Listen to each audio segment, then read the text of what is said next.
Welcome back to Beyond the Wrench. My name is Jay Goninen, and I am your host. Before we jump into today's episode, if you've enjoyed listening to Beyond the Wrench, show us your support by rating and reviewing this podcast on Spotify, Apple Music, or wherever you listen to your podcasts. We want to thank you for listening. We really, really appreciate everybody that's out there. I've said it in the past, but the podcast continues to grow, sometimes to my surprise, but it's all because of the great guests that we have. And speaking of great guests, in today's episode, I have with me Meredith Collins. Meredith is the managing director at Carlisle & Company, and I was recently a panelist with Meredith on a roundtable for automotive news, specifically to the fixed op side, and was truly blown away by you, Meredith. It was really cool to be on that panel with you, and all of the insight and knowledge that you brought to that panel, just it truly did blow me away. So I'm really excited to have you on the show today. How are you doing? Oh, well, thanks, Jay. That's very nice of you to say. I'm doing well. Excited to be here. I'm glad we get this opportunity to follow up and dive into a little bit more about what we talked about on that panel. Yeah, I'm excited about that too. So tell me a little bit about yourself. You're down in Austin, Texas? Yes. I'm based out of Austin, Texas. I work remotely, though. My company, Carlisle, is based out of the Boston area, or we have offices in a few places, but mostly based out of Boston. But yes, I've been in Austin for the last 4 or so years to be closer to family. That's cool. So do you make it up to Boston very often? I do, especially now that travel is back on a little bit more. I'm going up about once or twice a month. So have a trip planned later this month, and then, a lot in the new year. So you're telling me cold weather. Yeah, well, but you get to hang out in Austin and Boston, which doesn't seem fair. Those are two of the best cities in the nation. I know it's not a bad place to be. Yeah. So tell me a little bit about yourself. Where did you grow up? Yes, I grew up, I moved around quite a bit when I was younger, but spent most of my childhood in southern Indiana, actually, a town called Evansville, Indiana. Oh, yeah. Right on the border of Kentucky. Yes, so I am a Midwest girl at heart for the most part. But I went to school up in Boston. I went to Tufts, which is right outside Boston, and stayed there afterwards when I joined Carlisle after graduating in 2014. So Midwest girl, then moved to Boston, and then moved down to Austin to be closer to family. A little bit of a culture shock going from the Midwest out to Boston? Yes, a little bit. I liked it though. I think the Boston sort of personality suits me. Everyone's kind of minding their own business. I will say, moving down to Austin was a shock for me and my now husband. Everybody's so friendly. Everybody's asking you about yourself all the time. It's very different than Boston. I can imagine, but that's cool, and you got exposure to different cultures and environments. I think that there's a lot to be said for that. At some level, I wish I would have done that maybe a little bit more. I guess growing up and going through my young professional life. But so, tell me a little bit about what you do at Carlisle.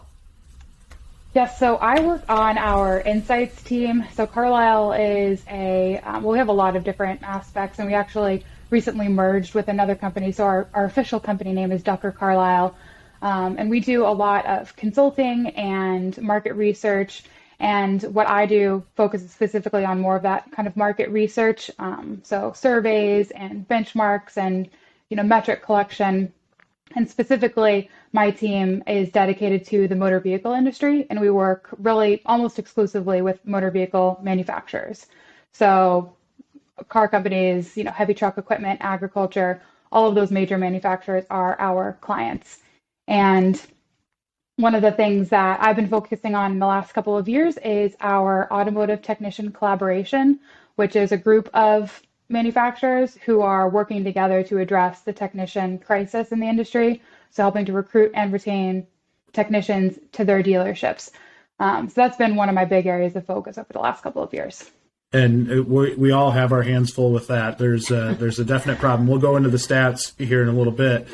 But one thing I wanted to ask you about was, what was your background in math? Were you, how do you get from growing up in Indiana to where you're at?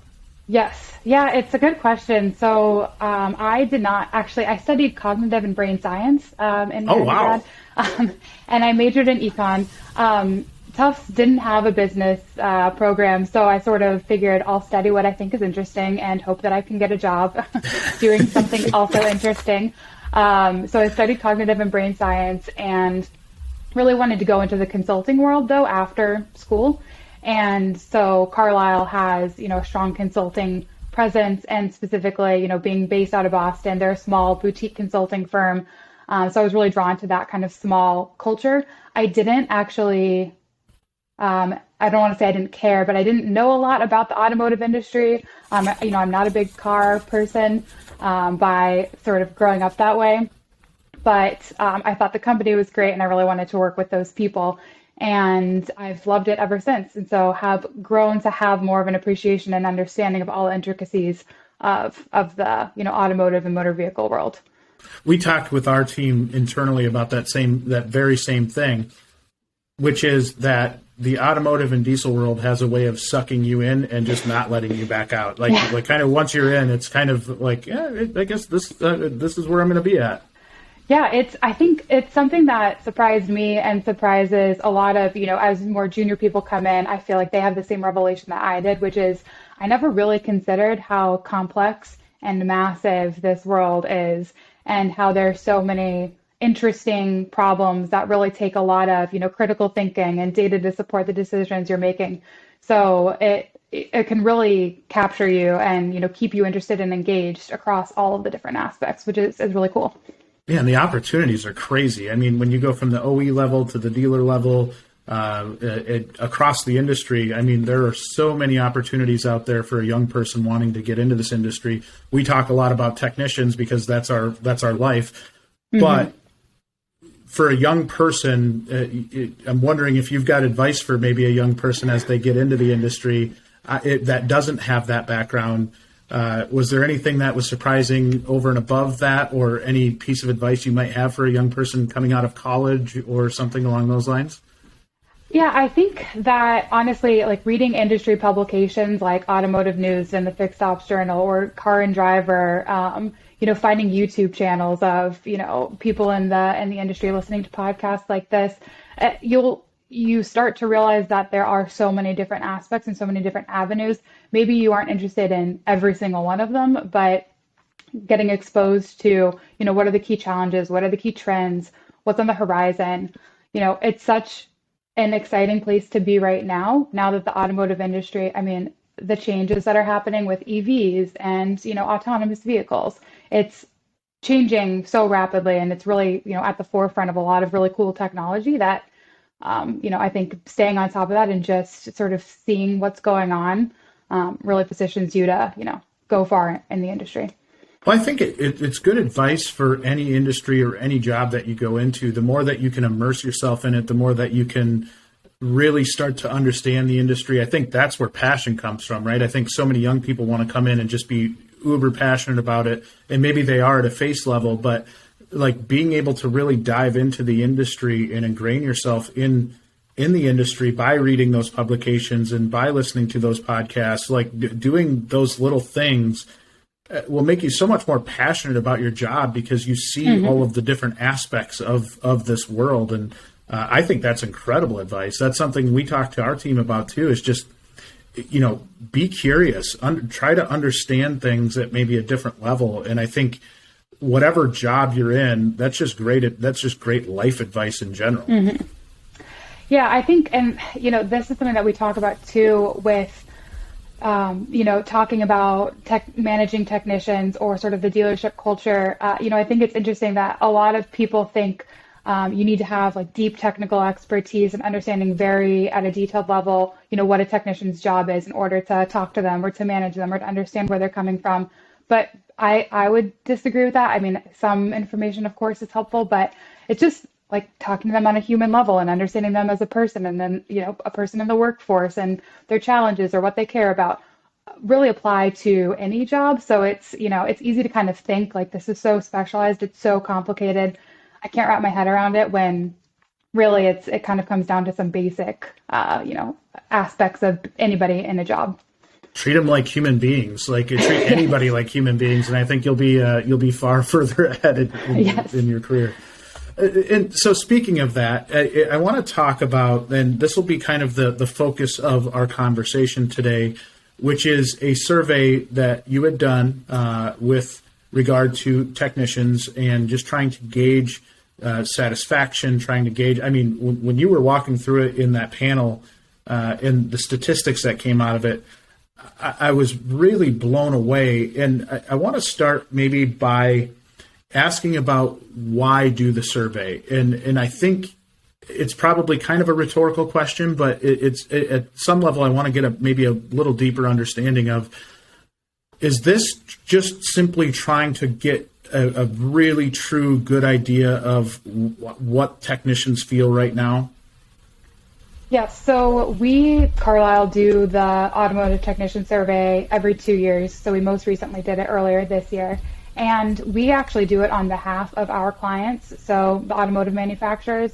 And they want to do this survey to better understand how they can support their dealerships and their technicians. So we ask questions just generally about kind of demographics so they can understand how they compare to the rest of the industry. But like you said, it's getting at satisfaction is really kind of the core of the survey, and trying to understand, okay, where are there maybe problem areas? Where do we need to implement a new program or a new initiative? Or are the training tools that we're providing to our technicians sufficient, or do we need to focus on that? So it helps our clients sort of understand where to prioritize their efforts and where they should be focusing, trying to improve what they do for their dealerships and their technicians. Which is good. I mean, I think when we take this information and the data that you've come up with and make plans off of that and try to make changes off of that, that's how maybe we're going to start to see some of this shift. Mm-hmm. And I'm curious as to, the shortage has kind of been here for a while now. It feels like every publication we read, we're reading something about the technician shortage. And I've said this in past podcasts, but at some level, it's almost to the point of nauseation, because it's just like every time you open something, you're like, oh my gosh, it's right. Another story on the technician shortage. And I'm in this business, right? And I think when we look at this is the time where manufacturers, where dealers, this is where we've got to take action off of this information, right? It's great to read it and it's great to understand it, but being able to kind of take that to the next step is such a big deal. So with that being said, I want to get into the actual meat and potatoes of this. Let's talk about the survey itself. When you look at this, who's getting the survey and how are they getting the survey? Yes, so we cover really almost every major automotive brand is represented in the survey. There are a few people who at least didn't join this year, but for the most part, it's every car manufacturer out there. And we had close to 30,000 responses from the survey, so really good coverage. I think it was something like 60%, coverage of the brands who were participating. And the survey is distributed, through to the dealerships directly, and they can send it out to their technicians too. It's an online survey that they can fill out, but we Carlisle sort of design it in conjunction with our manufacturer clients, and then kind of use their contacts to send it out. I'm sure some of your listeners have heard of Carlisle. I think a lot of them probably have. Yes. Yeah. So just know that people are reading your responses, and we really care about everything. Just a little There's plug, people on the other end when you get them. Yes, there are. That's amazing. Video is becoming an increasingly important tool for recruiting technicians. WrenchWay Shop Talk Videos gives technicians an inside look at what it's like to work at top shops across the country. Shops share all kinds of authentic, unscripted videos that gives an inside look at the shop's culture, people, facilities, and benefits of working there. You can also filter videos by location and category. To check out what it's like to work at shops in your area, visit app.wrenchway.com/shoptalk. So let's talk about, when we're looking at the technicians and the demographic of these technicians. What are we seeing out of that? Like, who is our technician now? Yeah, so I think probably unsurprisingly, it is some of the key things that we're seeing is pretty overwhelmingly male, overwhelmingly white. We're seeing sort of trending on the older end, which I think a lot of people talk about, kind of the great retirement that is likely to be coming. So not seeing a lot of newer and younger technicians necessarily entering the field. So I think in the last survey, the average technician has been in the job for a little over 18 years, and 45% of the technicians have been in the career for 20 or more years, which is great to have experienced technicians. But if half of your workforce has been a technician for more than 20 years, what does that say about what's going to happen when they start retiring and leaving? How scary is that? Because we are already battling this. This is already something that is a significant pain point for most shops, not even just dealerships, most shops. And we're not even to the brink of what could be, right? Like, I think we're like we're just kind of at the tipping point right now of maybe something significantly worse. Yeah, absolutely. I mean, I think this has been trending over the last several years. I think everyone has sort of been saying, this is coming. But we aren't seeing the tide shift in our survey results to indicate that there's a huge new pool of young technicians coming in. And so that's something that we, really try to work with our clients on and push that message that you need to fill this funnel, because even if you exclude all of the people who are leaving because they're unhappy or, want to go find a different career, you have this huge group of people who are just naturally going to age out of the career soon. And I mean, go ahead. No, go ahead. Sorry. I was going to say this is where looking at some of the things like the fact that only 1% of technicians are women today, that kind of comes into play, because you think, well, that's a huge population of people that we haven't even touched. And so, yes, it's, it's scary that there's a huge amount of people who are going to be retiring soon and they're aging out of the career. But why haven't we tapped this other population of people who are out there and can be fantastic technicians, and they just aren't being recruited into the field? So I love what you just did there, where we stated a stat and then a potential solution or a part of a solution, which is getting more than the traditional technician in the doors, to which, women are 52% of our population, something like right. that, or overall population, and they're just over 1% of technicians are 1%. So to me, that seems like we talked about it in the past, but that is such a mind-blowing difference, right, between the general population and the amount that are actually technicians. Right. And I think what you just said there too is an interesting point, the sort of quote traditional technician, because outside of the gender split, there's also, if you think about the way that the career has really changed and progressed in the last 5, 10, 15 years, the technology that technicians are using, the fact that a lot of it is on, diagnostic tools, and they're spending time on computers, more so than kind of the heavy lifting mechanical work that you sort of associate with a traditional mechanic job. So the role and the type of candidate that you want to hire might be different than it was previously. And that is something that I also think is not tapped into. So not even just thinking about women, but this whole other group of people who we maybe aren't really targeting today, and we should be. Yeah, I mean, you throw minorities, women, maybe even taking a step even further than that is to look at those middle schoolers that are out there right now that might, think that they're going to go into coding, right? Or they're going to be right. software developers. Like, being able to introduce them to the technology that is coming, I think is really, really important. And speaking to somebody that might not normally view this as a true destination career, to get them to maybe change their mind on that. Right. And that's actually something that the ATC, that collaboration that I was speaking to earlier, that's something that we focus on, is actually middle and high school students and educating them and getting them engaged in the career, because there's so many kids out there who are probably perfectly suited to what the actual technician career looks like today.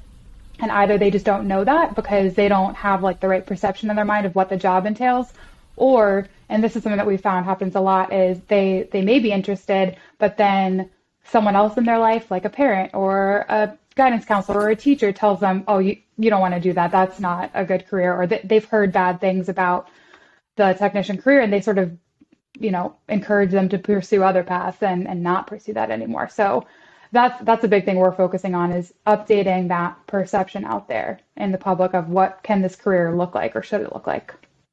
That's a fantastic point. One of the other stats that I saw that you had put out that I thought was fascinating was the opposite side of this, right? Of the aging technician workforce, which is only 5% have been in the job for under 3 years. Mm-hmm. That is crazy to me. That is less, like 5%. When I saw that stat, it was kind of super discouraging, but it is one that I think probably plays into the percentage of the older techs, because we're still not bringing enough in. Mm-hmm. Yeah, exactly. We're not replacing the technicians that are leaving, either due to retiring or, like I said, they're just leaving the career for various reasons. We just aren't replacing them fast enough. So there already is a gap, and it's been, getting bigger over the years. And there's kind of, unfortunately no clear indication so far that tide is shifting.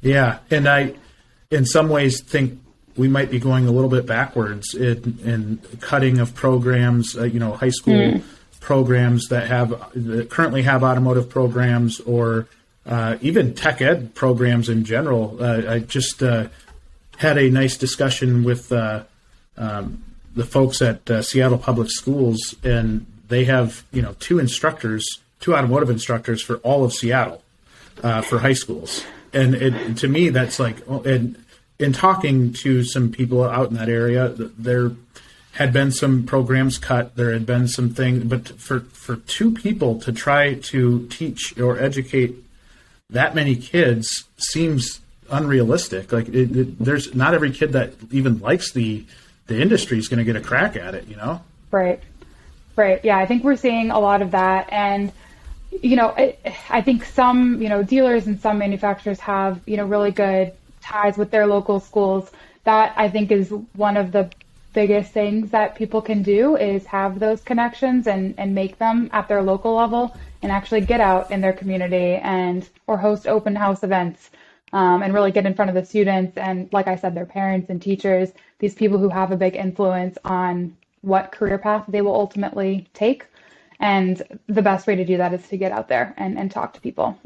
Well, and that visibility and showing support for that local program goes a long way. We've done that a lot locally here in Wisconsin.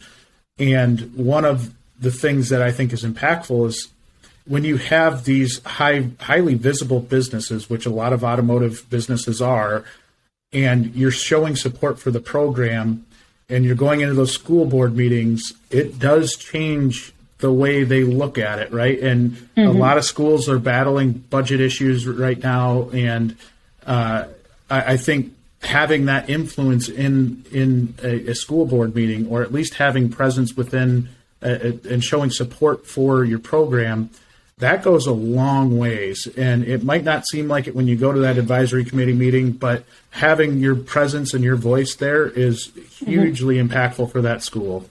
Yeah, absolutely. Let's talk one that I kind of want to move through the survey here a little bit. And this is always a hot topic, which is pay amongst technicians. We all hear it. We all see the posts on Facebook. We all see the scattering of comments throughout the internet in general. I am fascinated to hear what you have to say about what you learned from the pay side of things. Yes, that's a hot topic. I think every time I participate on a panel or am quoted in an article, I get at least 3 or 4 emails about flat rate and the impact, which I, for the record, totally agree with. So what we see is that technicians who are paid on flat rate, which is over 70% of technicians, so most of our auto technicians are paid on flat rate, are the most dissatisfied of the technicians. So about 25% of technicians who are on flat rate say that they're satisfied with their job, and they overwhelmingly would not recommend the career to friends or family. So that's kind of speaks to then that recruiting piece, right? If they're dissuading others and they're telling people this isn't a good career. And that's, in comparison to technicians who are on salary or other hourly plans that aren't flat rate are much more satisfied on average. So it's really kind of a stark comparison between the different groups. Any idea of like the difference between not to put you on the spot, but the difference between the hourly and the flat rate? Like how much more happy are they? Good question. I don't have that number in front of me. I don't want to take a stab at it, but I'll say on average, the average technician, or 30% of technicians on average, say that they're satisfied with their career. And then this is 25% of those on flat rate. So they're below average. They're below kind of the general population of technicians who are satisfied. That's tough. That is, I mean, when we look at it, and you're absolutely spot on as it relates to what they're telling others or yet telling younger people, like, don't go into this career. This is not a good career. You won't be treated right. You'll be abused. That has to change. Like, I don't know how we do, like, if it's, it doesn't feel like there's a lot of dealers that are willing to move off that flat rate system. It's almost like you're stuck between a rock and a hard place. I do see the one thing that could be a huge benefit, and I'm curious to see if you've heard anything similar, is that dealers are going to more hybrid type pay systems, or being able to even have a floor for their flat rate people. So maybe having a 40-hour guarantee for the week, or, whatever it might be. Are you starting to see some adaptation there amongst the dealer groups? Yes, I think that, so the 70% this year of technicians paid via flat rate, I think in the last iteration of the survey, it was something like 75% of technicians were paid via flat rate. So it does seem to be that it's trending slowly in the other, or away from flat rate a little bit. And we definitely hear from, either the manufacturers who are piloting new programs with some of their dealers, or individual dealer groups trying out different things. I think the guaranteed hours plus flat rate is at least a good transition model, right? Because it can be hard to say we've been on flat rate forever and we're going to immediately go to a salary model, because there's the concern that everybody has about lost productivity. So having that hybrid is probably a good stopgap. I do think that, or what we've seen is the guaranteed hours plus flat rate is still not terribly popular with technicians as much as the, regular just salary or base hourly pay. So I think there is still some of that, even if it's just a component of it that's flat rate, that some technicians won't like. Do you get kind of pushback from, even though it's stats, you're compiling stats, like that's data, right? Like but do you get maybe you don't even hear this side of it, but maybe pushback from that dealer principal or that fixed ops director that's out there that is, just like anything, if we've done it this way for a long time, it's worked really well, we've made good money as a dealership. Do you hear pushback from the dealers when they see this information and saying, "Oh, that's not real," or they like that's not how our team thinks? Yes. I think we do get pushback saying, well, I think the one thing that is very legitimate is that there is a subsection of technicians who are paid via flat rate who love it because they can earn way more hours than they're working, right? And so I do see that argument, and I agree with it, right? It would be really tough to say you're going to make less money because we're taking away the system that has worked really well for you, which is why I would say not every technician needs to be paid on exactly the same methodology, and you could tailor it. So I think that's the number one thing, is that's an easy argument for people to point to is, hey, we have some technicians who actually love this, and, it would piss them off if we took it away. The other thing is there's some finger pointing, I think, between the dealer and the manufacturers on, the labor times. So, and it is easy to kind of say, well, this would work really well, but this is the reason that I can't make it work given what I have control over. So that is also a legitimate, point. But what I would say at the end of the day is the reality is that a lot of our technicians are not making a livable wage, or they're earning a lot fewer hours than they're actually working. And no matter whose fault it is necessarily, or, who should share some of the blame, it just isn't sustainable to have to just keep pushing that model. All of the data that we've talked about matches the feedback that we get, right? Like that. So it's not just that this data is coming out of out of left field and that it's all overly surprising, but it does open my eyes to so many different things. And I think that is the cool part about data, is that it's, we're relaying the numbers. It's not opinion based. It's not like we're asking people what they think.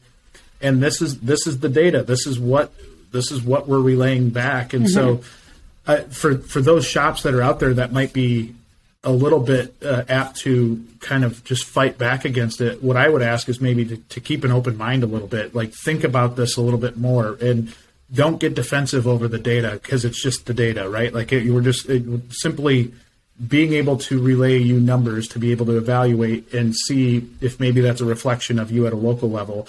And the finger pointing thing that you had mentioned, I have heard forever, between the dealer and the manufacturer, and specific manufacturers I've heard, and it just, I think at some level where there's smoke, there's fire, right? Like that there's got to be some way for some of the OEs to look at this and say, okay, are we doing like a good enough job at having realistic labor times for our people, even though it could have a negative economic impact on us as a business? It might be more of an impact by us not treating the technicians or the dealers fairly on the pay, and trying to maybe even get an idea of, our economic impact when we cut 0.2 of an hour off of this job is this. But what you might be doing to your technician workforce is pushing them out the door when you do that. When you said that, I was like, oh my gosh, it's so true. Yeah. It would be interesting. We haven't done this, but to sort of put together a business case of, how much money are you saving on one end versus, the impact to technicians. Because the reality is that losing a technician is extremely costly. We've run the numbers, and for a dealership, on average, if they lose a single technician, it's $172,000 in lost revenue that year. And then, that translates back to the manufacturer as well, right, on the parts piece of it. So you lose a huge amount of money every time you lose a single technician. So you really have to weigh those costs against, implementing a new program. And I think that, comes into play as well when you think about a new pay plan. If we raise our rates, or if we move off of flat rate and we pay on a salary, and, here's what that new economic impact is. Compare that against how much you are losing when you lose a technician. And the business case is pretty easy to make generally. I would love, there's so many layers to this, right? And I would love at some point to chat with an OE. I doubt any of them would do it, but any of you OEs that are out there listening, if you are up for the challenge, come join me. I would love to talk about this. But talking through the pressures of an OE, because you are public companies that are, you're having your earnings calls, you're having all of this stuff that is separate from, you need to run a really good business in order to get investment, in order to have a healthy company and carry steady cash flow and do all of those things as maybe a CEO that you need to do, or an executive team. And it probably is easy to look at different parts of your business and say, okay, we need to cut here. We need to make sure that we're not overpaying somebody for a job, right? And I think the pressures related to that part of the industry would be incredible, because you're just being pulled at all ends. And I, as we talk through this, that's one thing that sticks out in my head is you've got a bunch of different people that you've got to keep happy. And if you don't, you're going to have a maybe not as healthy of a business as you'd like. But I feel like I understand the pressures. It would be fascinating to learn more about that side, how you manage all of that, because that cannot be easy. Yeah, I mean, I can't speak on behalf of all of our clients, but we get into a lot of that. And what I will say is, I think in the last few years, manufacturers have, listened to their dealers, or at least a lot of the ones that we work with, and understanding that, because historically, because the technicians are the dealer employees, they aren't manufacturer employees, there was sort of that separation. And, so these are dealer employees, the dealer needs to, address the issues. But I think a lot of manufacturers have really taken this very seriously in the last few years and are putting a lot more emphasis on trying to support their dealers and help address this problem where they can. So I think that that's a really positive thing for the industry overall, is everybody's really aligning and sort of coalescing around this crisis that's impacting everybody and trying to fix it and support the dealers how they can. That's good to hear. I mean, it is something that it's not going to be one organization or one group that just automatically turns this overnight. This has been a ship that's been going in the wrong direction for quite some time. And I think so much of the flat rate system is based on what the manufacturer says. And I think that's where the dealer comes in and says, okay, like, how are we getting cut? I had a technician call me up one day and said, Jay, I've been doing this for 20 years. I won't say the manufacturer, but they had like this engine job and they gave like 6 hours to do it. And he's like, it took me, who I'm an expert level technician, it took me like 16 hours to do it, like double the time. Over double the time to do the job. And he's like, there's no way, even in the most perfect ideal conditions, that you could get it done in that amount of time. And when I worked for a manufacturer, and this was on the equipment side, they had things in order that maybe dealers didn't take advantage of, whether that was time studies or, the warranty times and putting adequate stories behind those warranty times to be able to give the data back to the manufacturer so they could make an educated decision on how to pay. So there are some things that dealers can do, but then the technician complaint with that is, I'm not getting paid for that time. And it's, being able to give that feedback, I can't, I just don't have any time to do it. Right. And that gets into, the stuff on workload and the impact that diagnostic time takes, or like you said, when you're working on warranty and you have to document, in detail everything that you did, take pictures, send that back.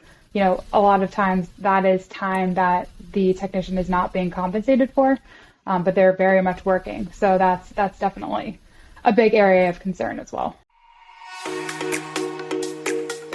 Thanks for listening to Beyond the Wrench. We'd like to take a minute to talk about this week's sponsor, Jasper Engines and Transmissions. Okay, your customer's engine or transmission has failed, but now is not the time for them to trade in their vehicle. Not without a working engine or transmission. Besides, would they have kept their vehicle another 3 to 5 years if their engine or transmission had not let them down? If you answered yes, then Jasper Engines and Transmissions is your choice to give your customer vehicles new life and many thousands of miles of enjoyable driving performance.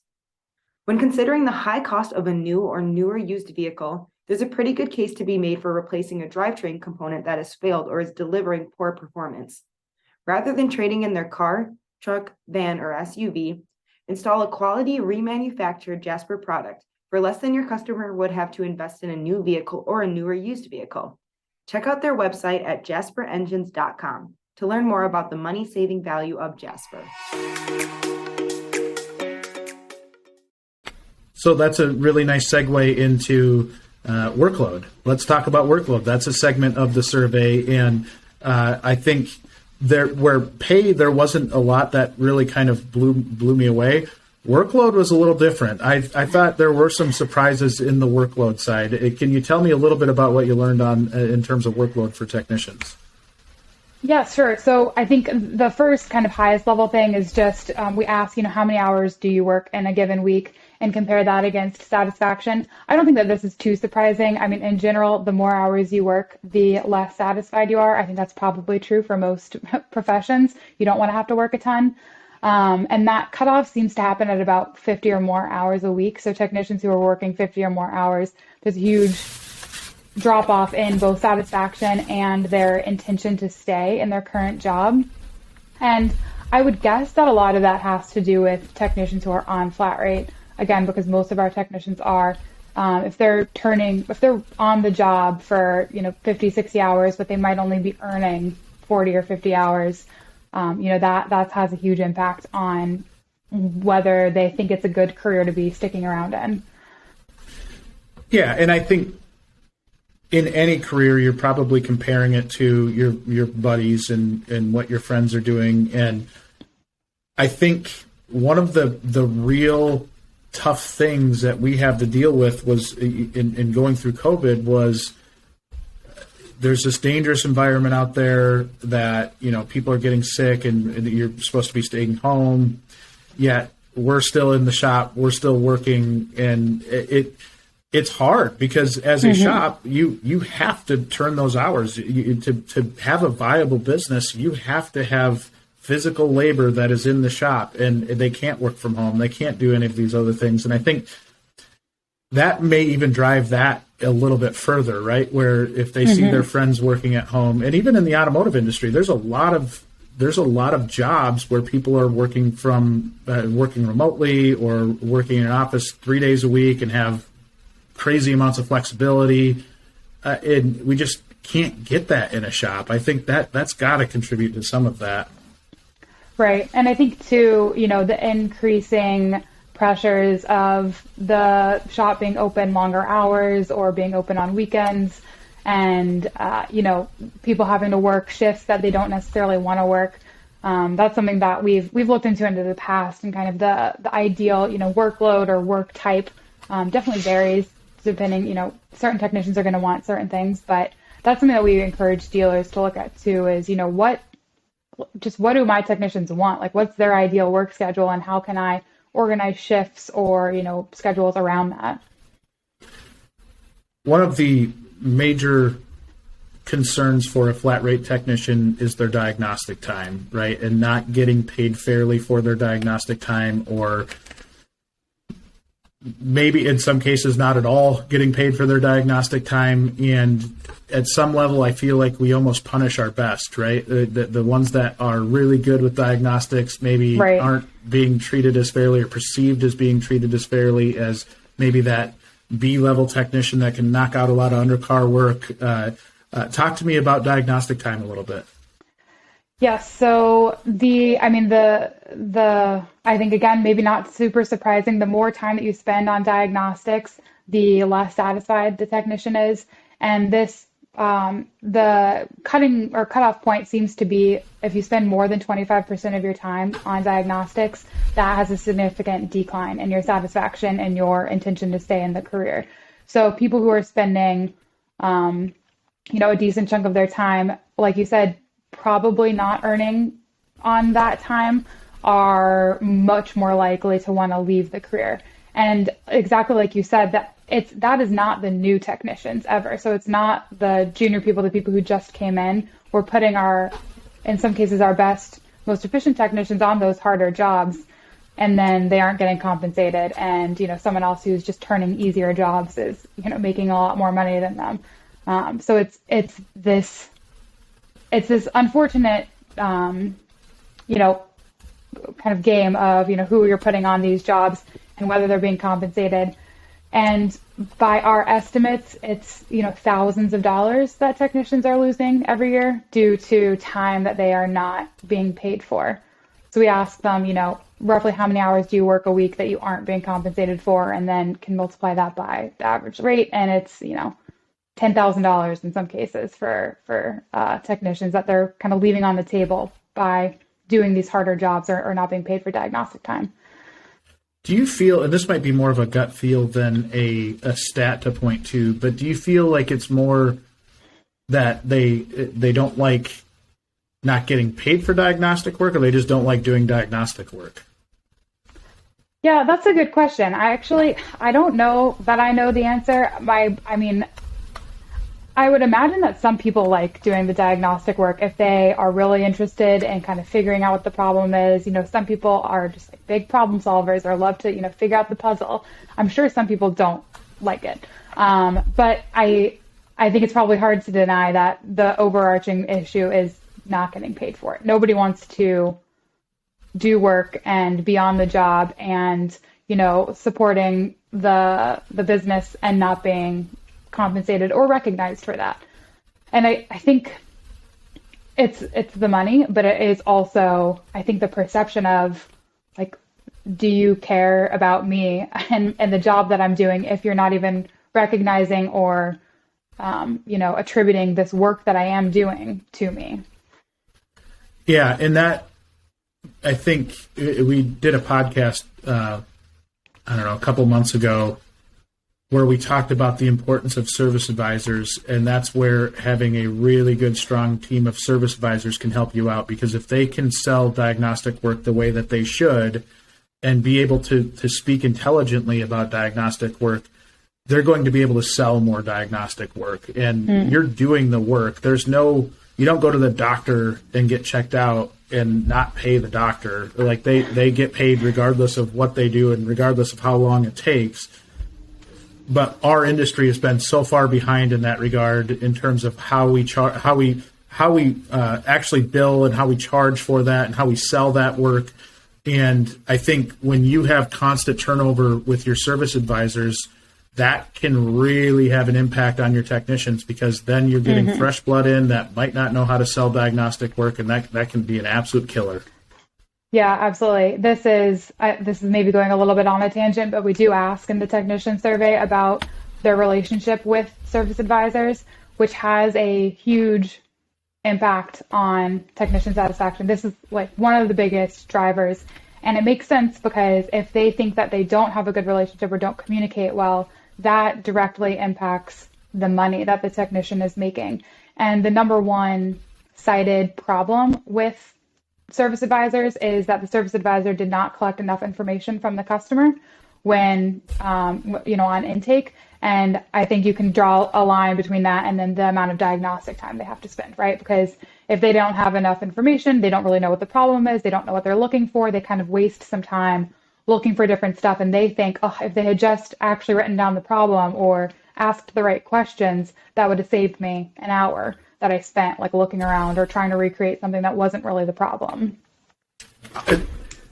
Again, that adds another layer to things. And I think it's really important that we talk about it, which is we've got to get better at taking care of our service advisors too, especially when you have a good service advisor. I think the general perception for a long time was that if one quits, I just replace them. They're easy to replace. I just keep replacing them. Unlike technicians, right? Our focus is so much on the technician side.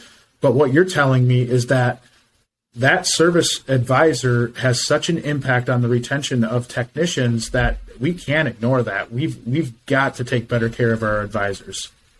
Yes, I will. To put that in numbers a little bit, 5%. There's 5% satisfaction amongst technicians who strongly disagree that they have a good relationship with their service advisors, versus 50% satisfaction with technicians who say they strongly agree with that statement. So overwhelmingly, way above average satisfaction for technicians who think they have a good relationship, and basically abysmal satisfaction for technicians who say they don't have a good relationship.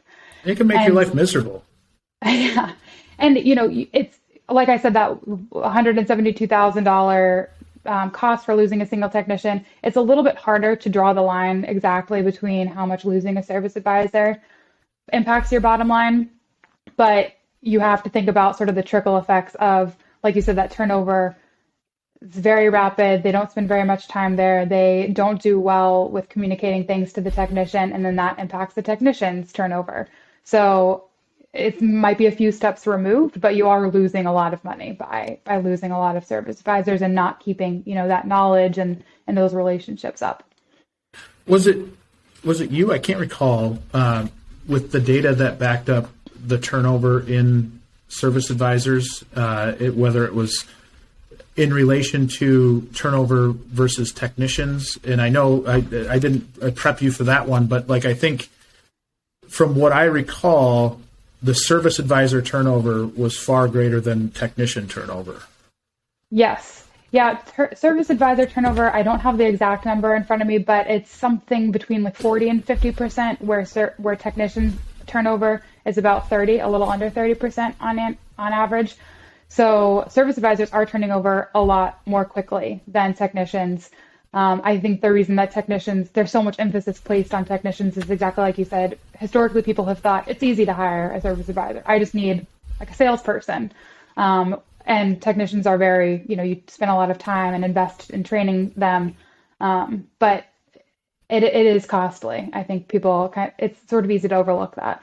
Well, the service advisors I talk to, I think a lot of them really enjoy their job, but they work so many hours that they get burnt out, and they are, we talked about technician hours, but I think in a lot of cases the advisors are working more hours than the technicians, and to the point to where it's like, okay, like it's almost unhealthy, right? Like they're working 12-hour days or something like that, which, is okay here and there, but like when you're doing it week in, week out, you're missing family events, you're missing weddings, you're missing, like birthday parties, whatever it might be, that just stacks up on you. And then maybe you're getting pressure from your spouse at home that you're missing all this stuff. And, I think schedule flexibility would go a long way with service advisors, or having an adequate amount of service advisors to cover the work that's coming in.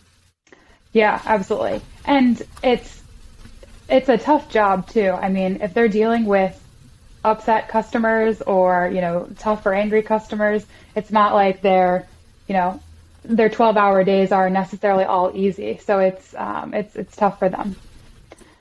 Yeah. And they touch every point of the business too. They're touching management, they're touching customers, they're touching technicians, like they're intertwined with everything. And I do think we do ourselves a disservice by not giving them maybe the respect that they deserve, because it's a hard job, and you don't always hear from happy customers. I'll tell you that. And it is, I don't know. It's a job that I think we got to figure out the turnover there too, because if it's this directly related to a technician satisfaction, especially if they have a good relationship with that service advisor, I don't know why we wouldn't spend more time on it. Yeah, I think that it has been relatively overlooked in the past in terms of, what training is out there and what resources are provided, and, what support do we give them, on the job and before the job and things like that. And I think, like you said, I think it all comes down to the respect that we pay these positions, both technicians and service advisors, and really anybody in the shop, and recognizing that, within a dealership, your shop is earning you, a lot of money and profitability, and is a big customer retention driver. Having a good service experience has proven impact on intention to repurchase from the dealership. So, just placing the importance on these positions and these jobs that are critically important to your dealership and to, society, keeping our cars running. It's important, and they're maybe being a little overlooked today. One thing I overlooked when we were talking about everything, and I know the technicians that are out there listening would be interested in this, is warranty work. And kind of swinging back to how we pay, warranty work is one of those things where we hear people complain about it constantly. Is it going back to the same thing that we talked about for labor rate, in terms of the manufacturer dictating the times and just the dissatisfaction because of that, because of maybe perceived unfair times? Is that, is it kind of the same thing as with flat rate as a whole? I think so. In terms of the information and the data that I have, that certainly seems to be the key points that we've hit on, which is, the more time that a technician spends on warranty, the less satisfied they tend to be. And similarly, I think it's, we hear reports and we get comments about the fact that the time it takes to record everything I did and to, be compensated for the warranty work, and asking for pictures of the job and asking me to draw a diagram of what I did, is just stuff that, one, most technicians weren't trained how to do. So they come out of school and have never had to do this, or, tell the story of what they did for the repair. And then they're sort of being thrown into it, and it's a lot of paperwork, a lot of sort of, bureaucracy around the things that they maybe aren't being paid for that time that they're spending, which is, an important component and the only way that they get paid for that job. So I think in some ways it comes back to the flat rate and being paid for it. But I think also there just is a sense of like, that's not the type of work I want to do. I don't want to sit down and spend an hour writing, a story about what I did. So I think that's something that is being addressed and being fixed in some places, of trying to make that process a little smoother and less cumbersome for the technician. As we wind down on our time here on the podcast, I just want to get your general sense. Do you feel like we're heading in the right direction as an industry? These are a lot of unflattering numbers, right? There's a lot of things that are, I think if an outsider came and looked at these numbers, they'd say, why in the hell would you get into that business? But do you think we're moving in the right direction? I think so. I'm definitely optimistic. I mean, like I said, I think we've seen over the last few years manufacturers placing more and more emphasis on this. That ATC group that we lead is doing a lot of good work to try to change things. Of course, not all technician jobs are created equal. There are dealerships out there who have a fantastic work environment. They have flexible schedules. They, maybe have a different pay plan or accommodate their technicians in other ways. So it's not that the industry overall is in like a terribly dire situation, and every job is bad. It's, I think we're trending in the right direction. I think people are recognizing the importance of technicians and working to try to fix these things. And I think too, like I mentioned earlier, it's a very exciting industry to be a part of right now. The work that technicians are doing is changing so rapidly. The technology that you get access to and get to work with, if you're working at a dealership, you're at sort of the forefront of the new tools and technology that's being put on, on cars. So I think there's a lot of positives to look forward to. It's just, getting everybody on board and to see that vision so that we can all kind of lift the industry up together rather than, having such disparity between places. I think the fact that we're having these conversations is so impactful from that standpoint. And I think the attention that the fixed ops community or the fixed ops world is getting now is unprecedented, right? I don't think we've seen that ever in the history of this business. And when we talk about the optimism moving forward, that's one of the things that really makes me a believer of this industry moving forward is, one, we've got some really cool stuff coming. Like there's a lot of really great innovation. There are more discussions than ever about how to make technicians' lives better.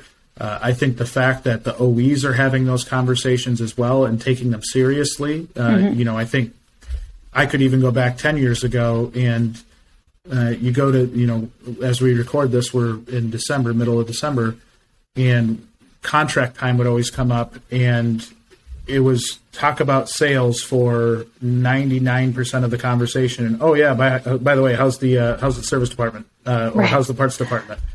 And I think it's elevated into becoming core to these dealerships. And I think that's what needed to happen. We almost needed to have our back up against the wall here a little bit to make some of the changes that were necessary. And as I see the industry seeing more and more of adaptation and changing in these dealerships, the service business as a whole, I feel like you're starting to see shops really start to change their perception and their outlook and really take it seriously and take the happiness of their people seriously. And it's been we're almost 6 years into business for ourselves here at WrenchWay, and that's changed a lot in even that little time, that little short period of time. And so I echo and share your optimism with the industry, because I think the cool part is we're actually looking at stats like this now. We're actually having discussions around them, and it's not just we have to do it because it's part of the dealership. It's like these are powerful stats. These are powerful things that we can learn from, and hopefully we're taking these stats back to our shops and changing things and making things better. And I think that's what gives me so much optimism about our industry moving forward. Mm-hmm. Yeah, I completely agree. And I think, to your point earlier of sort of a tendency to maybe be defensive about the stats or not believe them or something. I think we're starting to see, and we hear from a lot of dealers that, sometimes you need to be hit in the face a little bit with some of these numbers to really recognize, okay, this isn't going away. It is a big problem.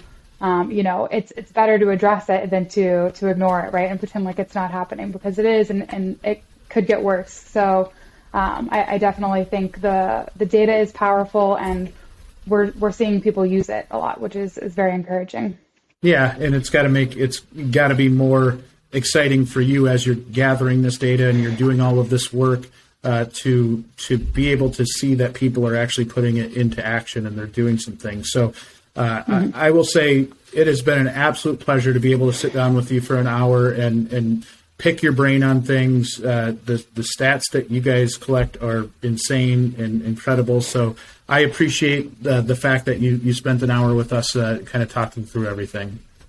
Yeah, absolutely. Thank you so much for having me. This was very fun. I love talking about data and love talking about technicians. So it's been fun.